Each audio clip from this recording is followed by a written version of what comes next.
Kundan kunga sovib ketib qolgan manda havoda bir oylik kishilar jam bo'lib yeyishga alomat mos keladigan xogo biliq qilishni sizlar o'rganib olinglar do'stlar. Eng muhimi buning qilish usuli intayin oddiy bo'lib, uncha ko'p murakkab materiallar ketmaydi. Ammo buni qanday tayyorlaymiz birlikda o'rganamiz.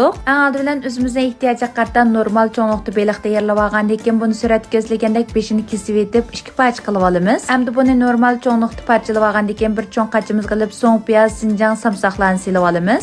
Endi buningga tam qurishlardan azroq tuz, oqmush, kavovchunini, kraxmal qo'yib olgandan keyin buni azroq suv may bilan jon yo'q qo'yib yaxshi aralashtirib olamiz.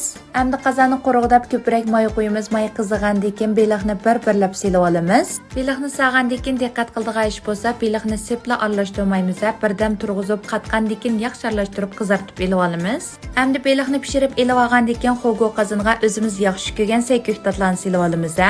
Yeni ko'ygininglardek tasdiroq pishirgani ostiga asan pishirgan saylarni ustiga qilib tizib olsak bo'ldi. Endi saylarni bir oqur tizib olgandan keyin pishirib elib olgan beliqni ustiga chiroyli ratlab tizib olamiz. Endi buning jini bo'lgan tangni tayyorlaymiz do'stlar. Endi qozon azroq moy qo'yib, moy qizigandan keyin piyoz, sinjang, samsoqlarni silib muzik puraqlar chiqish qo'rib olamiz.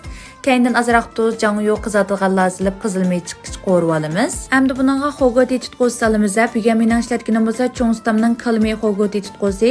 O'zinglarning ochiq yeyish ahvoliga qarata 2 taldan 4 talgacha solsanglar bo'ldi.